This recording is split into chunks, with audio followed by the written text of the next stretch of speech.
Hello friends, welcome back in easy way trading. मैं आपका दोस्त और होस्ट वरिंदर। आज की वीडियो में डिस्कस करेंगे कि जो प्राइस सेक्शन है वो बेटर है या फिर इंडिकेटर बेटर है, या इन दोनों का यूज़ हम कैसे कर सकते हैं। इन सभी चीज़ों के बारे में यहाँ इस वीडियो में डिस्कस हम करेंगे और आपको टॉप 5 मैं इंडिकेटर यहाँ पे बताने वाला हूँ जो आपके चार्ट पे लगे होने चाहिए और उनको चार्ट पे कैसे लगाना है, क्या उनकी सेटिंग है, ये सब इस वीडियो में कवर मैं करने वाला हूँ। तो मेक श्योर वीडियो पूरी देखें, अंत तक देखें, ताकि आपको सभी चीज़ें प्रॉपरली समझ आ जाएं और अपनी ट्रेडिंग में आप उसको अप्लाई कर पाएं।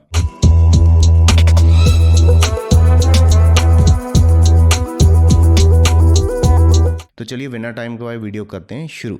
तो देखिए, ये सवाल सभी का रहता है कि इंडिकेटर लगा लूं चार्ट पे या प्राइस एक्शन को देखूं, प्राइस एक्शन को कैसे देखूं, कैसे काम करेगा, क्या नहीं करेगा। ये सभी कन्फ्यूजन आपके मन में हमेशा बना रहता है। तो इसको सॉल्व करने का सबसे जो बेटर वे यही है कि आपका जो चार्ट है बेसिकली वो तो क्लीन ही चाहिए। प्राइस एक्शन की अगर हम बात करें, प्राइस कैसे दिखेगा आपको? अगर मैं इस पे 10-20 इंडिकेटर लगा दूं तो प्राइस आप देख पाओगे? प्राइस आपको दिखेगा ही नहीं। तो प्राइस को प्रॉपरली देखने के लिए आपका चार्ट है जो क्लियर होना चाहिए। तो फिर इसका मतलब ये है कि फिर कोई इंडिकेटर या ट्रेंड लाइंस वगैरह हम ना लगाएं? नहीं, ये भी, इससे मेरा मीनिंग ये भी नहीं है। फिर उसको कैसे यूज करें, क्या करें, तो सभी का सोल्यूशन मैं यहाँ पे आपको बताने वाला हूँ। अगर देखो प्राइस एक्शन की बात करें, हम ट्रेड किस टाइम फ्रेम में करते हैं? 15 मिनट में, 5 मिनट में, हर एक का अपना अपना अलग अलग स्टाइल है। मान लो मैं 5 मिनट में ट्रेड करता हूँ। इंडिकेटर कैसे लगाने वो चीज़ के बारे में यहाँ पे डिस्कस कर रहा हूँ। और ये भी चीज़ है कि क्या इंडिकेटर काम करता है या नहीं करता, या प्राइस एक्शन काम करता है। देखो अभी फिलहाल चार्ट आपको दिख रहा है, मैं प्राइस एक्शन की बात करता हूँ। प्राइस एक्शन क्या है? ट्रेंड लाइन है, ठीक है, सपोर्ट रेजिस्टेंस है, यही चीजें हैं। यहाँ पे मैं ये एक लाइन लगा देता हूँ। अभी आप समझो कि प्राइस ने यहाँ पे काम किया या नहीं किया, प्राइस एक्शन ने, आई मीन टू से।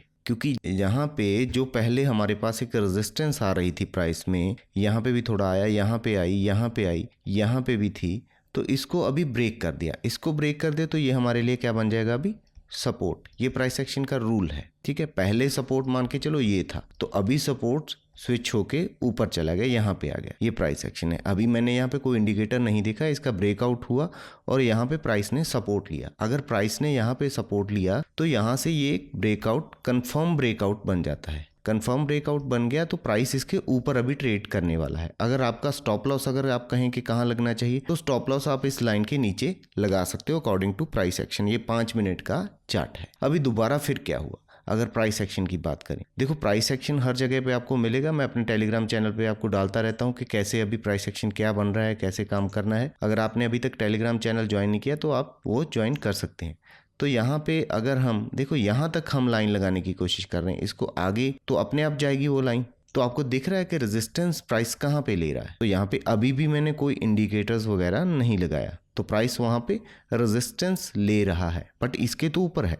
तो फिर सपोर्ट प्राइस कहाँ पे लेगा, उसको अगर हम फाइंड आउट करने की कोशिश करें तो सपोर्ट प्राइस कहीं ना कहीं पे, यहाँ पे एक लाइन अगर हम ड्रॉ करें, यहाँ पे प्राइस सपोर्ट लेगा। क्योंकि देखो पहले भी यहाँ पे प्राइस का एक्शन ये बता रहा है, प्राइस एक्शन, कि यहाँ पे काफ़ी बार सपोर्ट ले चुका है, अभी फिर सपोर्ट ले चुका है, फिर सपोर्ट ले चुका है। तो इट मीन्स ये हमारे लिए सपोर्ट बन गया, ये रेजिस्टेंस बन गया। इस लाइन को आगे ऊपर नीचे आप कर सकते हो। तो ये काम रहा। यहाँ पे कल के दिन ये रेड कैंडल्स बनी, आप डर गए, आपने कर दिया सेल, फिर आप ट्रैप हो गए। क्यों ट्रैप हुए? क्योंकि आपको ये प्राइस एक्शन के बारे में नॉलेज नहीं था। क्योंकि इसके नीचे ट्रेड करता तो फिर हम सोच सकते थे कि ये है। अभी दूसरी चीज़, यहाँ पे मैं अभी आपको जो इंडिकेटर बताने वाला हूँ उनमें से फर्स्ट इंडिकेटर मैं आपको बताऊंगा अभी फ़िलहाल, ठीक है। तो उसका नाम है EMA। अभी आप EMA कैसे देख रहे हो मुझे नहीं पता, क्या आप सेटिंग करके देखते हो, कैसे देखते हो मुझे नहीं पता। मैं जस्ट आपको एक चीज़ यहाँ पे करके दिखाता हूँ। यहाँ पे क्या है, प्राइस ने इस ब्रेकआउट यहाँ पे जब दिया तो उसके साथ एक चीज़ चली जिसका नाम है EMA। तो अभी सपोर्ट तो आपको यहाँ पे दिख गया, एक और चीज़ है जहाँ पे आपको सपोर्ट दिखेगा। अगर आप उसकी बात करते हो तो उससे हमें थोड़ा कंफर्मेशन मिल जाता है। क्योंकि बात हम कर रहे हैं कि क्या लगाना चाहिए या नहीं लगाना चाहिए, तो कैसे। अभी फिलहाल हम ऐसे देख रहे थे, तो हमने ये लगा के देख लिया लाइव मार्केट में, हमने ये ट्रेंड लाइंस वगैरह ड्रॉ करके ऐसे लगा के देख लिया और हमें पता चला कि यहाँ पे प्राइस सपोर्ट ले रहा है। अगर सपोर्ट ले रहा है तो हमें वहाँ पे बाय करना चाहिए, क्योंकि मार्केट में सेंटिमेंट जो था वो बुलिश का था, सेंटिमेंट बुलिश था तो हमें बाय करके चलना चाहिए था। बट आपको इन रेड कैंडल्स ने क्या बताया कि आपको यहाँ पे सेल करना चाहिए। तो आप ट्रैप हो गए। तो देखो अभी जितना मैंने प्राइस सेक्शन के बारे में बताया वैसे प्रॉपर पूरा वीडियो बना हुआ, आप वहां पे जाके चेकआउट कर सकते हो। जितना इस वीडियो में रिक्वायर्ड था मैंने बताया। तो आपको सपोर्ट के बारे में बता दिया, रेजिस्टेंस के बारे में बता दिया, वो सारा बता दिया। अगर इस लाइन को हम और एक्सटेंड करते हैं, समझिए, तो अभी इसको मैंने प्राइस ने यहाँ पे ब्रेक कर दिया और यहाँ पे सपोर्ट ले रहा है। तो अभी फिर ये पहले रेजिस्टेंस था, अभी क्या बन गया, सपोर्ट बन गया। तो मूवमेंट आपको कहाँ से मिली, वहीं से मिली। तो ये हो गया प्राइस एक्शन के बारे। अभी मैं बात कर रहा था ईएमए की। तो ईएमए कैसे लगाना है, उसकी क्या सेटिंग है, क्या करना है। इंडिकेटर में जाएंगे, ईएमए हम यहाँ पे प्लॉट कर लेंगे। ईएमए बहुत से ईएमए के सिस्टम हैं जो आपको प्रॉपरली आने चाहिए, वो सारे मैं यहाँ पे अभी फ़िलहाल आपको नहीं बता सकता। अभी मैं 20 ईएमए लगा लेता हूँ, उसका स्टाइल में जाके थोड़ा सेटिंग कर लेता हूँ। कलर उसका कोई भी मैं रेड कर लेता हूँ या ब्लैक कर लेता हूँ, जो आपको सही लगे। और उसकी जो विड्थ है यहाँ पे थोड़ी मोटी कर लेता हूँ, क्योंकि मेरे को वो दिखता रहे तो ज़्यादा बेटर रहेगा मेरे लिए। तो ये 20 ईएमए प्राइस के साथ साथ चल रहा है। तो प्राइस अगर आप देखें, आपकी जो ट्रेंड लाइन है, अभी आप बोल रहे थे कि देखो आपने YouTube पे देखा होगा कि इंडिकेटर्स जो हैं वो लैगिंग इंडिकेटर हैं, कुछ कुछ है, कोई कुछ बोलता है।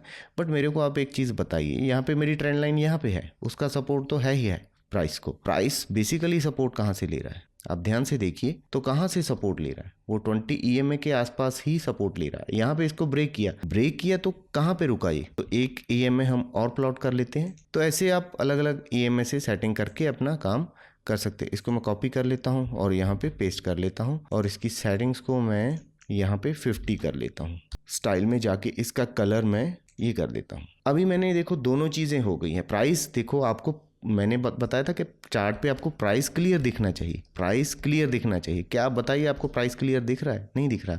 तो उसको कैसे सेट करना है, ठीक है, क्या रूल क्या है, कैसे हम इसको सेट करेंगे वो मैं बता रहा हूँ। तो यहाँ पे आप जाइए इस बटन पे और यहाँ पे जाके हाइड ड्राइंग कर। अभी मैंने ड्राइंग हटा दी है, अभी मैं इंडिकेटर को देख रहा हूँ ओनली। तो इंडिकेटर आपको क्या बता रहा है, आप खुद बताइए मेरे को। 5 मिनट टाइम फ्रेम की बात हो रही है, मैंने बड़े टाइम फ्रेम में तो फिलहाल नहीं गया, उसके हिसाब से अलग स्ट्रैटेजी बनती है, वो फिर किसी आने वाली वीडियो में बताएंगे। तो यहाँ पे आपको क्या दिख रहा है, सपोर्ट प्राइस कहाँ पे ले रहा है, 50 ईएमए पे, 20 ईएमए पे। अगर वहां से फॉल करता है 20, अगर 50 को ब्रेक कर दे तो फिर एक अलग सिनेरियो बनेगा। तो यहाँ पे इसने 20 को ब्रेक किया, 50 पे सपोर्ट लिया और जब 50 के ऊपर चला गया तो फिर एक मोमेंटम प्राइस में आपको फिर दिखा। तो आपको ये पता लग गया कहाँ से, यहाँ से। तो जब आपका मन यहाँ पे आपने कंफर्म कर लिया तो फिर हाइड इंडिकेटर कर दें और ट्रेंड लाइन आपकी फिर दिखने लग गई। आपको दोनों को हाइड करना है, दोनों को हाइड कर सकते हो, हाइड ड्राइंग कर सकते हो, हाइड इंडिकेटर कर सकते हो, इस तरह आप काम कर सकते हो। और ये तो था पहला हमारा इंडिकेटर ईएमए के बारे में। आई होप आपको समझ आया होगा, ज़्यादा इसमें कुछ इतना डिफिकल्ट नहीं है। तो दूसरा इंडिकेटर है वॉल्यूम का। वॉल्यूम यहाँ पे मैं अभी काम कर रहा हूँ इंडेक्स में, क्योंकि ये इंडेक्स तो ट्रेड नहीं होता है, इसका फ्यूचर ट्रेड होता है, इसलिए जो वॉल्यूम है आपको फ्यूचर में वहाँ पे दिखेगा, यहाँ पे नहीं दिखेगा। तो आप वहाँ पे वो भी लगा के रख सकते हो, उसमें आपको कोई ऐसा दिक्कत नहीं आएगा। वॉल्यूम यहाँ पे चलता रहेगा, चार्ट क्लियर ही रहेगा नॉर्मली। और तीसरा जो पहला था ईएमए और उसके बाद दूसरा था हमारा वॉल्यूम, इसको आप लगा के रख रहे हैं। और तीसरा जो है आरएसआई, इसको आपको अपने चार्ट पे लगा के रखना है। अभी क्यों लगा के रखना है, अभी मैं फिलहाल आपको अभी बता देता हूँ क्यों लगाना है, क्या उसका बेनिफिट है। तो इंडिकेटर में जाएंगे, आरएसआई टाइप करेंगे, रिलेटिव स्ट्रेंथ इंडेक्स आपको मिल जाएगा। बाय डिफ़ॉल्ट इसकी जो सेटिंग है, अगर आपको सेटिंग करनी है एडजस्ट, तो आप यहाँ पे डबल क्लिक करोगे, ठीक है। और जो लाइन है इसकी, इसको आप ब्लैक कर लोगे, थोड़ा मोटा कर लोगे, तो ये आरएसआई की लाइन आपको यहाँ पे दिख रही है। और कुछ और सेटिंग्स हम करेंगे। अपर लिमिट इसका 70 है, हम 60 करेंगे और नीचे का 40 कर देंगे। 60-40 का हम यहाँ पे ये काम कर देंगे। और इसके अंदर एक ईएमए भी प्लॉट कर देंगे। ईएमए का कलर हम रेड कर देते हैं, ठीक है। उसकी विथ ठीक है, नॉर्मली ही सही रहेगी, कोई ज़्यादा ज़रूरत नहीं है। तो अभी ये आरएसआई यहाँ पे प्लॉट हो चुका है, ठीक है। तो 5 मिनट में आप इसको देखें अगर, तो क्या बता रहा है आपको, नीचे कहाँ तक जाता है, ये 25 तक नीचे चला जाता है। यहाँ पे हम अपनी कर्सर रखेंगे तो 25 पे जब आ जाता है, आपको क्या नहीं करना है, इस इंडिकेटर को कैसे यूज़ करना है वो मैं बता रहा हूँ जस्ट। तो आप देखिए यहाँ पे ये 25 तक यहाँ पे गया, यहाँ पे गया। अभी क्या नहीं करना, यहाँ पे जाके आपको सेल नहीं करना, क्योंकि ये ओवर सोल्ड जोन है, क्योंकि इससे नीचे प्राइस नहीं जाएगा। इसका मीनिंग ये भी नहीं होता कि यहाँ से ऊपर ही जाएगा, हो सकता है प्राइस यहाँ पे कुछ टाइम स्पेंड करे। ये भी हो सकता है, बट आपको यहाँ पे कम से कम ये डिसीजन तो नहीं लेना कि मेरे को यहाँ पे सेल करना है। बाय का प्लान आप कर सकते हो, मैं ये नहीं कहता कि डेफिनेटली कर सकते हो, वो आपको और चीजें भी देखनी होंगी, बट आप कम से कम यहाँ पे जाके सेल ना करें ये इसका, क्योंकि ओवर सोल्ड जोन है। और अभी ओवरबाउट जोन देखते हैं। ओवरबाउट जोन कहाँ पे है? तो ओवरबाउट वो मैक्सिमम 80-82 के आसपास है। तो अभी आपको उसी दिन के चार्ट पे मैं लेके जाता हूँ जहाँ पे ये गिरावट हुई थी। चीज़ें सिंपल हैं, आपके लिए बहुत काम करेंगी। बस आपको एक काम करना है, वीडियो को लाइक करना और अपने दोस्तों के साथ शेयर करना है। थोड़ी मेरे को भी मोटिवेशन मिलेगी अगर इस पे अच्छे व्यूज़ और लाइक्स आते हैं, और अच्छी अच्छी वीडियो मैं यहाँ पे बनाने वाला हूँ। और यहाँ पे देखिए ये कहाँ पे था, सच बताएं 85 के आसपास था। तो यहाँ पे जाके आपको बाय नहीं करना था। बस इतना छोटा सा काम आप अगर कर लें तो आपका फ़ायदा हो सकता है। आप यहाँ पे जाके ये मोटिवेशन ना दिखाएं कि मेरे को यहाँ पे बाय करना है, नहीं बाय करना है। यहाँ पे सेल नहीं करना ओवरसोल्ड और ओवरबाउट में। तो यहाँ पे फिर बाय कहाँ पे करना है? देखो प्राइस यहाँ पे गिरा गिरा गिरा, यहाँ पे आ गया। मैं अगर अपना कर्सर यहाँ पे लेके आता हूँ, यहाँ पे हम आ गए। समझिए बात को, सिंपल सी चीज़ें हैं, ज़्यादा मार्केट में डिफ़िकल्टी नहीं है पैसा बनाने के लिए। बस आप पता क्या, आप पेशेंस नहीं रख पाते। ग्रीन कलर आपको हमेशा मोटिवेट करता रहता है कि मेरे को बाय कर ले, और रेड कलर जब भी आपको दिखता है तो आपको लगता है कि यहाँ मार्केट में क्रैश होने वाला है और प्राइस बहुत नीचे जाएगा। ये नहीं होता हर बार। तो यहाँ पे हमारा RSI कहाँ पे चला गया? वही 25 के आसपास हम अगर देखें तो यहाँ पे आपको क्या नहीं करना था? सेल नहीं करना था। बाय कर सकते थे, वो आपको और चीज़ें देखनी पड़ेंगी अपने हिसाब से। आप यहाँ पे अपना ट्रेड प्लान कर सकते हो, बट सेल का तो यहाँ पे कोई ट्रेड बन नहीं रहा मेरे हिसाब से। तो बाय का ट्रेड अगर आप इनिशिएट करते तो आपका यहाँ पे अच्छा प्रॉफिट होता। तो ये था हमारा तीसरा इंडिकेटर। अभी ये भी चार्ट पे आपको डिस्टर्ब कर रहा होगा, क्योंकि मैंने बोला कि अगर प्राइस एक्शन देखना है तो चार्ट आपका क्लीन एंड क्लियर होना चाहिए। तो यहाँ पे एक ये लाइन है, इसको यहाँ पे आप करके इसको बिल्कुल नीचे कर दें। तो प्राइस अभी आपको दिख रहा है। जब आपको ज़रूरत होगी कि प्राइस यहाँ पे गिरा, अभी मैं RSI देखूँ कहाँ पे है, तो आप ऐसे इसको बड़ा करके देख सकते हो। और जब आपको लगा कि हाँ ये मेरे पॉइंट पे आ गया है, अभी मेरे को यहाँ पे बाइंग के लिए देखना चाहिए, क्योंकि ओवरसोल्ड हो चुका है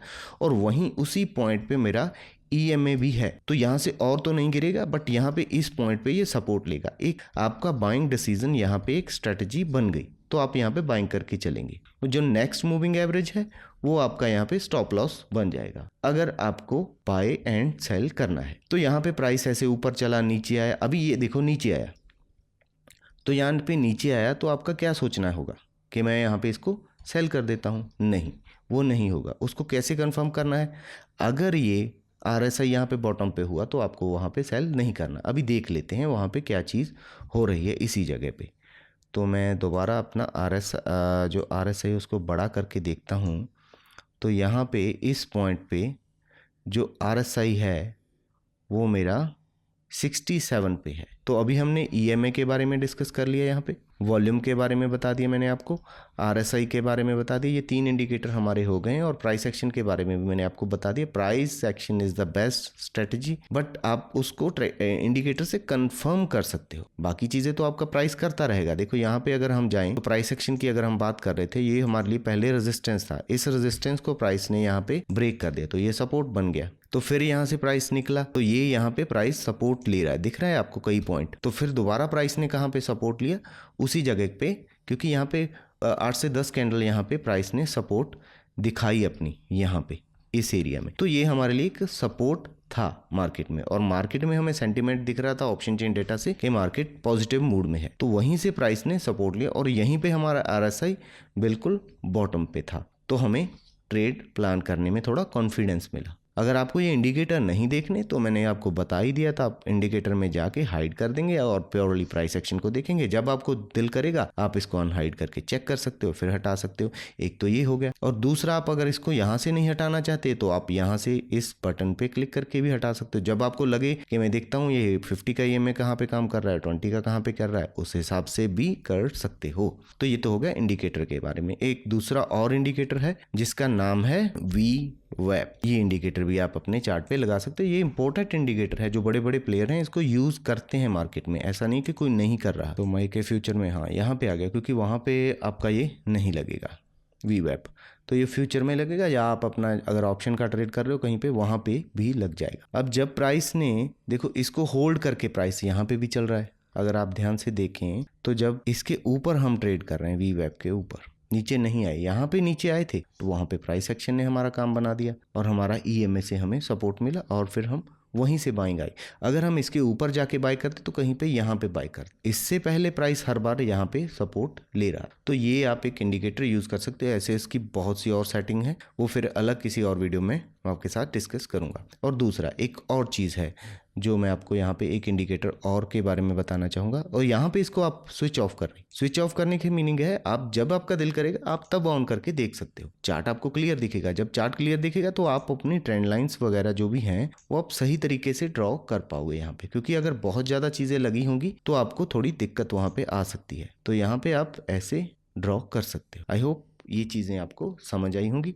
इसको मैं मैक्सिमम, हाँ यहाँ पे ये रेजिस्टेंस था और ये रेजिस्टेंस था, तो ये बाद में हमारे लिए क्या बना, फिर सपोर्ट बना यहाँ पे आके, क्योंकि इस रेजिस्टेंस को हमने यहाँ पे ब्रेक कर दिया था, फिर नीचे आए थे, फिर वहाँ पे बॉटम पे जाके सपोर्ट मिली। बॉटम पे क्यों मिली, एक तो हमारी ट्रेंड लाइन की सपोर्ट थी, एक हमारे को ये स्ट्रेट लाइन की यहाँ पे सपोर्ट थी, और ये हमारा EMA अगर आप देखें तो यहाँ पे एक EMA का सपोर्ट, तो इसलिए हम यहाँ से ये काम कर पाए। ठीक है, ये मैंने आपको कौन कौन से बता दे, अभी दोबारा चेक कर लेते हैं। EMA बताया मैंने आपको, वॉल्यूम बताया, एंड इसके बाद RSI बताया, VWAP बता दिया, 1 2 3 4, एक और रह गया। ये सभी लोग यूज़ कर रहे हैं, ये वो चीज़ें बताई हैं जो सभी लोग यूज़ कर रहे हैं, बट सभी को एक ही टाइम पे यूज़ नहीं करना। ये सेटिंग मैंने आपको बताई है मेनली, तो हो सकता है आपको इन चीज़ों के बारे में पता हो, आपको चार्ट को देखना कैसे वो चीज़ मैंने बताई है। तो यहाँ पे ये रेजिस्टेंस आपको दिख रहा है, इस रेजिस्टेंस को ब्रेक करके प्राइस ऊपर चला गया। अभी ये हमारे लिए क्या बन जाएगा, कल के दिन के लिए सपोर्ट बन जाएगा। बस इस तरह आप अपना काम करें, और एक स्ट्रेट लाइन भी यहाँ पे बन रही है,